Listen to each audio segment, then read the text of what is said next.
Bienvenue à un autre épisode de notre super podcast « Ça se passe entre les deux oreilles ». J'ai avec moi aujourd'hui un ami de longue date. Je pense que ça fait à peu près 5 ans la première fois qu'on a eu la chance de travailler ensemble. Ouais. On évolue dans le même domaine, l'immobilier les deux. Je vous présente Mactar Mbaye. Bonjour à tous, bonjour à tous. Mactar, présente-nous un petit peu là, ce que tu fais présentement avec ImmoBro et le groupe Mbaye. Ben, en fait, ImmoBro, c'est vraiment des soirées conférences, du réseautage, vraiment pour que les gens qui aiment l'immobilier puissent se réunir et en discuter. Puis à travers ça, je suis aussi un courtier immobilier. Je viens de fonder justement l'équipe immobilière, le groupe Mbaye. Donc, je suis accompagné d'une future agente d'ailleurs qui a fait son examen. Présente-nous-la.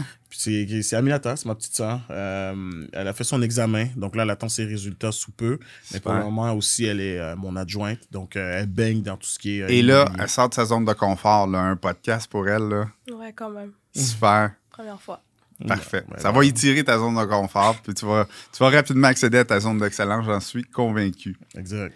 Raymond est notre mentor, donc Raymond est là pour les pépites d'or. Chaque fois qu'il y a une pépite d'or, ben pas entre autres pour les pépites d'or, chaque fois qu'il y a une pépite d'or, il va sonner l'alerte et là, on écoute ce qu'il a à dire. C'est parce que notre conversation va nous avoir amené sur un chemin ça vaut prendre le temps, ça vaut le temps de prendre le temps d'écouter la pépite d'or.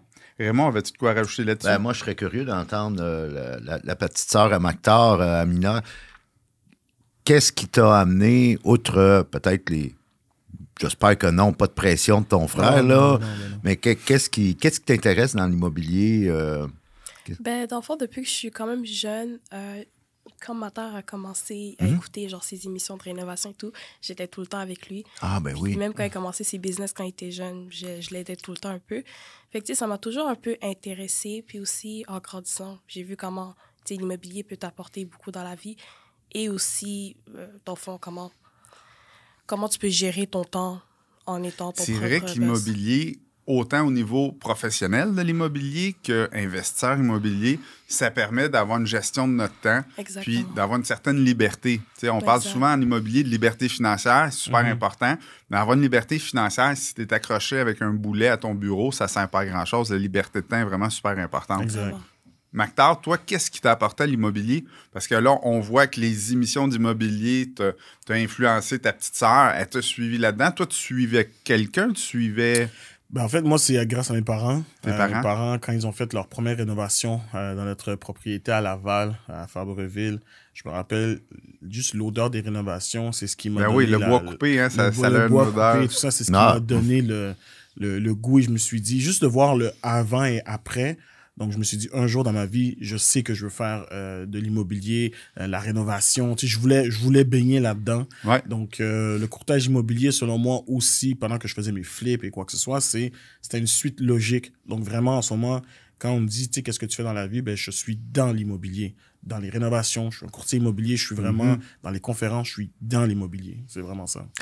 Pour les gens qui te connaissent peut-être un peu moins, ça se peut. Je sais que tu as un bon réseau, tu es assez bien connu. On a parlé d'émissions de télé, tout ça. Peux-tu nous en dire plus sur les émissions dans lesquelles tu as été impliqué, puis comment c'est venu, ces émissions-là? Ben, en fait, les émissions de télévision, c'est quelque chose que je regarde depuis que je suis jeune. Right? Donc, il y avait les Property Brothers, les frères Scott. Il y avait Brian Baumler qui a Lille, et ainsi de suite. Et puis, je regardais ça, je me disais, hey, c'est vraiment cool ça. Un jour, j'espère pouvoir faire ça. Mais à ce moment-là, c'était presque impossible pour moi d'imaginer faire ça parce que j'habitais à Laval et je parlais français, right? Et eux, c'est HGTV, c'est en anglais. Pas anglais. C'est ça, l'anglais était très, très moyen, disons. Je le comprenais, mais le parler était un peu plus difficile. Ouais. Exactement. Donc, dans ma tête, c'était quelque chose que je voulais faire. Mais peut-être, je me suis dit, peut-être à plus petite échelle ou quoi que ce soit. Donc, quand j'ai commencé à faire mes flips, j'ai commencé à faire des vidéos YouTube. C'était ma façon à moi d'être dans IGTV, tu me suis? Ouais. Et puis, j'ai vu que ça a intéressé les gens de plus en plus. Les gens me posaient des questions à travers les flips et ainsi de suite. Et puis, un jour, j'ai reçu un message sur Instagram de IGTV qui me disait, écoute, on aime ton énergie. Notre question, c'est est-ce que tu parles anglais? Donc, moi, c'est sûr et certain, tu me connais. Même si l'anglais était, je dis, oui, 100%, je parle anglais, puis ainsi de suite. Et, very well, very well. Et puis, du temps où j'avais justement la rencontre avec eux, je disais à tout le monde, maintenant, vous me parlez que anglais. Je pratiquais mon anglais à ce moment-là. Puis, en fait, on a eu une rencontre avec eux. Ils ont vraiment aimé un peu mon histoire, ma famille, et ainsi de suite. Puis, c'est comme ça qu'on a débuté les émissions. Moi, ce que je trouve intéressant du discours que tu nous dis, c'est que sans le savoir, quand tu étais jeune, tu écoutais les émissions, puis tu te disais, moi, j'aimerais ça, faire ça un jour. Tu as gardé ce rêve-là. Puis ce que j'ai aimé que tu as dit, ma façon à moi d'être à HDTV, c'était de faire des vidéos sur YouTube. Fait que tu vivais ton rêve à moyenne ou à grande échelle à ce moment-là. Puis finalement, parce que tu as mis l'épaule à la roue, puis tu as dit, je veux que ça commence comme ça, mais ça a fini par arriver pour vrai. Ça a fini par arriver pour le vrai. Et merci, Jocelyn, parce que la pépite d'or, là. à date, là, si on en a juste une lors de notre podcast ensemble, les amis, une pépite d'or, elle est là, c'est que tu avais une vision. Tu voyais des choses, tu disais hey, HGTV, Property, et ainsi de suite. Il me semble que je me verrais là, mais tu voyais pas comment tu pouvais te rendre là. Et ce que tu as fait, c'est que tu as travaillé avec les ressources que tu avais à ce moment-là. Exact. Et ce que je dis tout le temps à mes clients, moi, c'est joue aux échecs puis aux cartes en même temps. C'est-à-dire, un bon joueur d'échecs va jouer 10-15 coups à l'avance. Alors, fais-toi un plan à long terme. Là. Tu vises, exemple, la liberté financière puis tu gagnes 22 000 par année. C'est peut-être faisable, si tu veux. Ça se passe entre les deux oreilles. Exact. Comme c'est la thématique vraiment de notre podcast. Alors, pense à l'avance et joue aux cartes en même temps, c'est-à-dire, tu as un jeu de cartes entre les mains, là, puis travaille avec ce que tu as. Et ce que je trouve admirable, Mactar, chez toi, c'est que tu avais YouTube, c'est là, ça existe, m'en servir. Puis je suis sûr, là, puis je dis ça en tout respect, tu ne devais pas être parfait. Non. Mais tu l'as fait. Exactement. Et regarde où ça t'a mené. Exact. Mais l'authenticité à travers ça est super importante. Parce que quand tu es authentique, les gens le ressentent. Si les gens ressentent que tu es authentique, ben ils vont venir vers toi. Les gens qui racontent à peu près n'importe quoi, ben on s'en méfie rapidement. Fait que si tu es authentique dans ce que tu fais, tu le fais pour les bonnes raisons, ça va mener à quelque chose de bien, c'est sûr et certain. Exactement. C'était par pure passion, dans le sens où c'est vraiment par passion, dans le sens où je payais pour faire mes vidéos. Ça, c'est pour dire à quel point c'était une passion pour moi de vouloir partager ce que je faisais en flip et ainsi de suite. Donc, quand tu parles d'authenticité, il n'y avait pas plus authentique que ça. Là. C'est vraiment toi, Amina, quand tu regardais ton frère à télé, là, ça commençait à t'intéresser l'immobilier. C'est quoi les éléments? Là? Qu'est-ce qui se passe dans le monde de l'immobilier que tu te dis, moi, c'est ça que je veux faire? Là, ça... Mais tu sais, j'ai commencé à le voir avant même qu'il rentre dans la télé. Tu sais, moi, j'ai été au Sénégal, fait quand je suis revenue, c'est vraiment là qu'il a commencé à faire ses soirées immobilières, etc. Puis en rentrant dans ce milieu-là, tu sais, j'ai juste vu comment les gens, comment ils étaient, la liberté aussi qu'ils avaient. Et tu sais, j'étais jeune, puis l'investissement aussi, c'est quelque chose que, tu sais, ça va être à long terme. Fait ouais, je me disais, I guess c'est un bon plan pour moi. L'école, c'était pas vraiment quelque chose que j'aimais tant.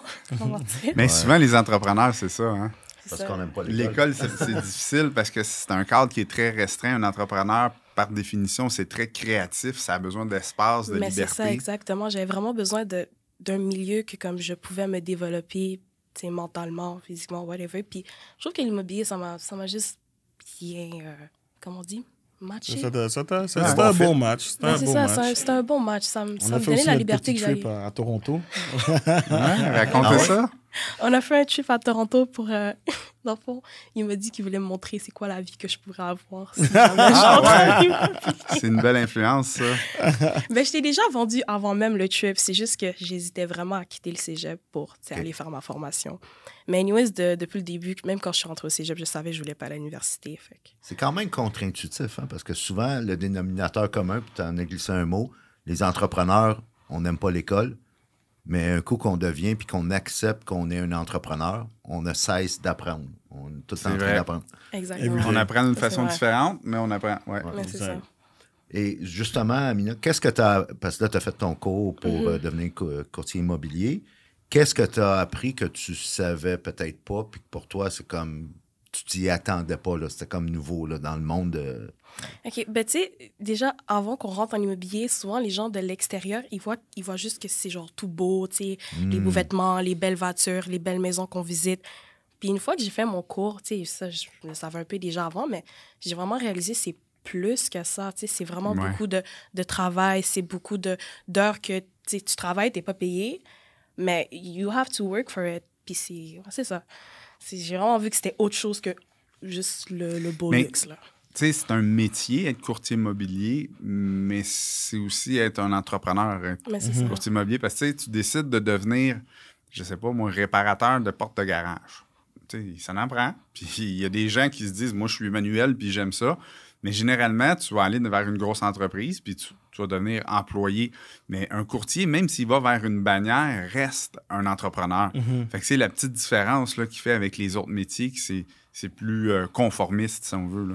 Exactement. Puis chacun, parce qu'il y en a beaucoup des courtiers immobiliers, surtout dans la pandémie, il y en a énormément qui sont devenus courtiers immobiliers parce qu'il y avait il y avait le temps de faire le cours. Puis quoi que ce soit, mais chacun doit avoir sa propre sauce. Et surtout dans le courtage, qu'est-ce qui est super important, c'est ton network. C'est les gens que tu connais. Donc, c'est un challenge chaque jour. Et moi, c'est ça qui me parle dans le courtage immobilier, c'est que moi, il y avait une phobie que j'avais dans le temps quand je travaillais, parce que j'ai travaillé à la banque en tant que directeur. Et je me disais, ma phobie, c'est d'être capable de te dire dans 5 ans à 14h30 où est-ce que je vais être.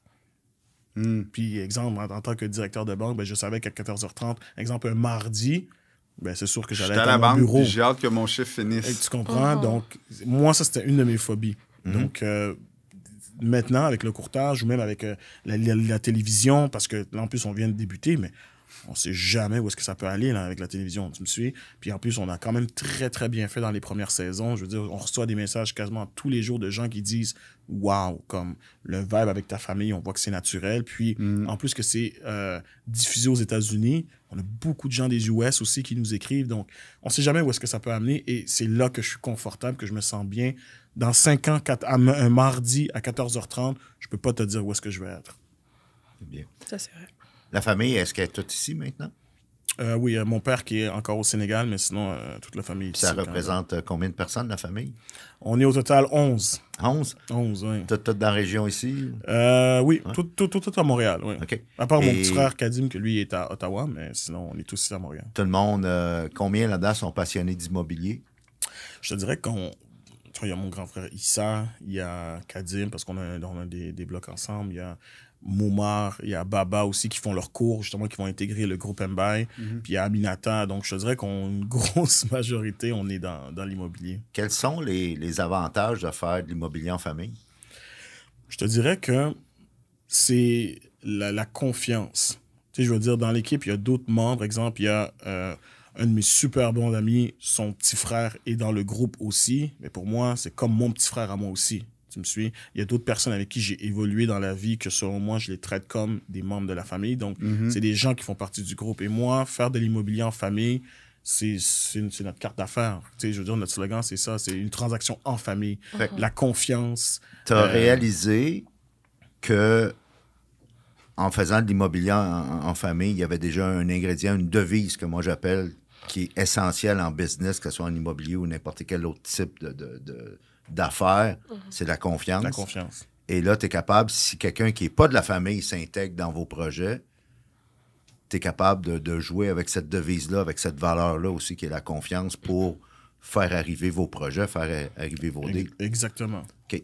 En contrepartie maintenant, quel est le désavantage de faire de l'immobilier en famille? Hey, c'est le fun, ça. Le désavantage de faire de l'immobilier en famille, c'est le confort. Right? C'est sûr et certain qu'il y a le confort là-dedans. Donc, tu sais, Qu'est-ce que tu veux dire? Parce que là, tu vois, j'ai pris des bureaux, mais au début, quand j'avais pas les bureaux, ben, je faisais venir, exemple, les gens chez moi. Mais chez moi, il y avait le confort. Tu sais, des fois, entre certains appels, elle va sur le canapé. Tu sais, je veux dire, il y a un certain confort qui s'établit. Une familiarité. C'est ça, une familiarité. Ouais. Donc, c'est sûr et certain qu'il faut être capable de, dans un sens, briser ça pendant les heures. Parce que c'est important que la discipline reste la discipline. Il y a des choses que tu ne feras pas si tu te sens, je dirais pas moins proche, mais tu n'as pas la familiarité d'être avec la famille. Exactement, c'est ça. Fait que je te dirais que c'est ça l'enjeu, mais l'avantage aussi par rapport à ça, c'est que tout le monde, si je peux me permettre l'expression, a faim. Tout le monde dans la famille a faim, puis tout le monde veut arriver à ses objectifs, ce qui fait en sorte que oui, il y a de la familiarité. Donc, tout le monde se tire vers le haut. Exactement. Tout le monde se tire vers le haut. C'est normal qu'il y a certains moments... Ça, c'est un gros avantage, hein, parce que dans le monde de l'immobilier, du courtage immobilier, tu l'as dit tantôt, il y a tellement de courtiers, la compétition est féroce, puis c'est rare que vous faites des cadeaux entre courtiers. Là. Donc là, en ayant un groupe rapproché, une équipe qui est la famille, mais je pense que ça peut être un gros avantage, surtout si vous démontrez ça dans votre branding, de dire, nous autres, on est unis, on est la famille, on n'est pas là pour dénigrer les autres, mais on est là pour vous montrer qu'on est les meilleurs puis qu'on a toute l'équipe qu'il faut pour vous soutenir. Ben, c'est un gros avantage que vous avez. Exactement. Parce que le milieu de l'immobilier, c'est un peu comme le milieu des vendeurs d'auto. Là. Tu sais, le vendeur d'auto usagé, là, le courtier immobilier. Parfois, il y a certains courtiers qui ont fait que cette réputation-là est sortie, mais en ayant une famille comme ça, c'est incroyable. Tu sais, sortir les valeurs familiales, ça rejoint tout le monde. Ça rejoint tout le monde, ça. Là, je suis curieux. Amina, tu as 19 ans. Ouais. Est-ce que tu es la plus jeune du clan? Ouais, je suis la plus jeune. Tu es la plus jeune. C'est comme si tu avais gagné à la loterie. Parce que tu es comme aspiré, si on veut, par une culture. Puis quand je dis culture, là, c'est même pas culture là, africaine ou autre. Là. Culture d'entrepreneur, culture de gagnant, culture qui te tire vers le haut. Où je suis curieux, c'est que tes amis, ça doit pas tout le temps fitter, là. Dans le sens, ils doivent dire t'es bien weird ou tes amis qui n'ont pas la chance de bénéficier d'un environnement comme toi, tu bénéficies. Comment ça se passe? Ben, c'est vrai qu'on peut voir les différences, mais j'ai aussi la chance d'avoir quand même dans mon cercle d'amis, tu sais, d'avoir des gens un peu qui ont le même mindset que moi. Fait que ça aide beaucoup. Mais tu sais, aussi, le travail que j'essaie de faire, je peux pas vraiment non plus me permettre de... Tu sais, j'ai plus les mêmes... Comment dire, les mêmes types de vie que mes amis que j'avais avant. Ça change, hein? Exactement, ça change vraiment. On n'a plus les mêmes horaires. Fait que, tu sais, je vois moins mes amis, mais je me dis, à la fin, ça va payer. Ouais. Et c'est beaucoup aussi, dis-moi avec qui tu tiens, je vais te dire qui tu vas devenir. Tu sais, si tu tiens avec des gens qui ont une mentalité d'entrepreneurship, une mentalité avec plus vieille un petit peu là, de maturité, ou tu tiens avec des gens de ton âge qui, c'est correct, qui ont une mentalité plus jeune, ils sont plus jeunes. Mais entre les deux, tu vas évoluer beaucoup plus rapidement vers une stabilité, ta propre famille, ton propre réseau. Oui, mais déjà, moi, depuis que je suis jeune, je me tiens souvent avec des gens plus vieux. Forcément. Oui, c'est ça. Ouais. Je me suis toujours tenue avec des gens plus vieux. Même quand j'étais à la maison, puis j'étais vraiment jeune, tu sais, je traînais juste avec mes frères. Fait que j'ai toujours été attirée envers les gens qui ont plus d'expérience que moi, je veux dire, dans la vie. Parce qu'il faut préciser, pour le bénéfice des gens qui vont nous regarder ou nous écouter, il n'y a pas juste la culture d'entrepreneuriat, la culture de gagnant. Un des frères est athlète professionnel. Donc, les valeurs là, de discipline, puis d'excellence, puis ainsi de suite, forcément, tu es dans un écosystème qui... Oh non, vraiment. Mais tu sais, on va dire, comme moi, j'ai commencé à quand même avoir des travails assez grands quand même tôt. Tu sais. Je suis rentrée à la banque à mes 17 ans. Oh. Ouais, ça, c'est drôle parce qu'ils ne savaient pas que j'avais 17 ans encore. À l'entrevue. Fait que, tu sais, puis ce 1 an à la banque que j'ai fait, j'ai vraiment aimé, tu sais, j'ai vu c'était quoi le monde du travail comme un peu corporate, sérieux, exactement, corporate. Puis je vais pas vous mentir, là, j'ai pas trop aimé. Je l'appelais tout le temps en pleurant, puis j'étais comme, je suis tannée, je suis plus capable, je peux pas faire ça comme pour le restant de ma vie. Puis je pense que c'est vraiment mon expérience à la banque qui m'a fait réaliser que I need to make something out of myself. Comme, mais je pense qu'on a une belle pépite d'or dans ce qu'elle dit, hein, parce que l'expérience que j'ai eue à la banque m'a permis de confirmer ce que je pensais avant. Fait que ça t'a permis de voir autre chose, ça t'a permis de grandir, de prendre de la maturité, puis de dire c'est vraiment ça que je veux maintenant. Exact. Fait que c'est le fun de voir que même à un âge aussi jeune, parce qu'on se le cachera pas, 19 ans, c'est pas très vieux, puis 17 ans quand tu étais à la banque, encore moins, mais tu avais cette maturité-là de dire non, je vais apprendre de ce que j'ai à apprendre. Puis, je vais faire un bout de temps. Puis ensuite de ça, je me dirigerai plus vers les choses auxquelles j'aspire. Puis ça, c'est la preuve que c'est pas le nombre d'années, dans le fond. Parce que quand tu demandes, par exemple, un pilote d'avion, ça fait combien de temps tu es pilote d'avion? Il ne dira jamais 10 ans, 15 ans, 20 ans. Non. Il va te parler en nombre d'heures de vol. Il va dire ça fait 10 000 heures, ça fait 15 000 heures, ça fait 20 000 heures.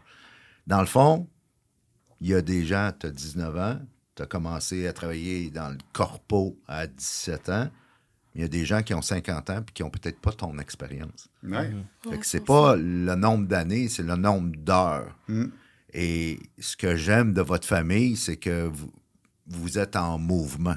Vous êtes une famille, vous êtes des gars et des filles de projet. vous essayez des affaires, vous travaillez avec vos ressources. Ce que j'aime à dire, c'est que vous jouez vos cartes. Puis le jeu de cartes que vous avez dans les mains, dans le fond, peu importe la main que la vie vous a donnée, vous la jouez. Pour après ça passer à... Il la joue, puis il la joue avec une bonne attitude, une attitude de gagnant, puis ils ont du succès. Tu sais, c'est une famille que probablement, c'est dans vos racines, vous avez été élevé avec du succès parce que... Shout-out à papa et maman. Ben, exactement, c'est ça. Je justement, demandais, ça vous vient de où, ça? C'est quoi qui vous ont inculqué comme valeur pour que vous deveniez tous des athlètes, des high performance? Ouais. Oh, mon anglais est bizarre aujourd'hui. Dire mon père. Ben, ça a commencé avec notre père, parce que tu sais, lui, il est entrepreneur aussi, mais lui, c'est un revendeur. C'est-à-dire que lui, il achetait de la marchandise, revendait plus cher et ainsi de suite. Est-ce qu'il faisait ça au Sénégal? Ou? Il a commencé au Sénégal. Après ça, le fait même qu'il est venu au Canada, puis quand on était jeune, on allait au marché aux puces. Il nous faisait aller au marché aux puces. Exemple, on avait des tournois de basket. Moi, je connais l'histoire. Raconte un petit peu là, comment est-ce qu'il faisait. Donc, comment ça fonctionnait, c'est que, exemple, lui, on lui disait, OK, papa, je vais aller à une sortie de basket. J'ai besoin, exemple, de 80 $. Mais lui, qu'est-ce qu'il nous disait? C'est, OK, parfait. Ben écoute, regarde, voici une machine à eau, parce que dans le temps, on vendait beaucoup des machines à eau au marché aux puces. Voici une machine à eau. On va au marché aux puces samedi. Si tu réussis à la vendre, ben ça va te faire ton argent pour aller à ton truc. Donc, on a appris qu'il y a tout le temps façon d'arriver à tes objectifs. Puis, une fois, je me rappelle, on était ensemble, moi et lui, et il avait oublié son portefeuille à la maison et il fallait mettre du gaz dans la voiture. Et puis, là, on s'est rendu compte que dans la seule chose qu'on avait dans le camion, c'était une petite machine à eau. Sur la route, il s'est arrêté dans un garage. Il est allé voir le mécanicien. Il a dit, écoute, hey, regarde, machine à eau. Il a dealé. Il a vendu la machine à eau. On a eu l'argent pour aller mettre du gaz. Donc, moi, j'ai compris que je ne vais jamais crever de faim dans la vie. Parce qu'il y a tout le temps, je sais comment il y a toujours moyen de marchander. Vendre, savoir se vendre. Donc, shout-out à lui, puis à notre mère qui, à chaque fois qu'on revenait de l'école, elle était à la maison. Comment était ta journée? Puis elle est très forte à donner des leçons tout le temps. Ah, telle situation, qu'est-ce que tu retiens de ça? Donc, très jeune, ça t'apprend à tout de suite analyser un peu les situations, puis de voir qu'est-ce qui est bon dans la situation. Parce que souvent, il y a des gens qui sont négatifs, mais il y a tout le temps quelque chose de positif que tu peux ressortir d'une situation. Puis ça, c'est shout-out à elle. C'est elle qui nous a inculqué ça. Dirais-tu que l'entrepreneur que tu es devenu aujourd'hui est un mélange, si on veut, de ton père et de ta mère? 100%. 100%. 100%. Ce que je trouve fun, c'est que tu dis, c'est fun, ma mère nous coachait beaucoup, mais ce qu'elle essayait de faire, c'est de vous faire travailler entre les deux oreilles. Exact. T'sais, en posant les bonnes questions, on te demandait comment ça avait été, en demandant la leçon sur ce que tu venais de vivre. Et là, c'est le mécanisme qui se met à réfléchir, puis elle t'aiguillait pour avoir une pensée positive, puis performante aussi, dans le but que cette pensée-là ne devienne pas limitative. Fait que si tu apprends à gérer ton cerveau, à ce qu'il te donne un discours qui te permet d'être performant, ben c'est sûr qu'après ça va plus rapidement, plus facilement. 100%. Tu as quand même un peu de vécu significatif, si on veut, là, comme entrepreneur. Quand on dit ça se passe entre les deux oreilles, ben ça se passe peut-être pas toujours bien. On est humain, on n'est pas parfait. Ça a été quoi, si je te demandais de penser à des obstacles que tu as fait face, puis ça s'est peut-être pas passé comme tu voulais, puis qu'est-ce que tu as tiré leçon de ça? Mais tu sais, avec ce que ma mère nous a inculqué, moi, j'ai l'impression que chaque situation, j'essaie de voir le positif là-dedans. Je te dirais qu'en 2015, si la situation qui m'est arrivée dans ma vie, qui a comme changé le tout un peu, c'était... j'avais eu une histoire au Tim Hortons dans laquelle j'étais en train de faire une entrevue avec une jeune femme, puis justement, quelqu'un a appelé la police pour dire qu'un proxénète faisait un recrutement ou quoi que ce soit.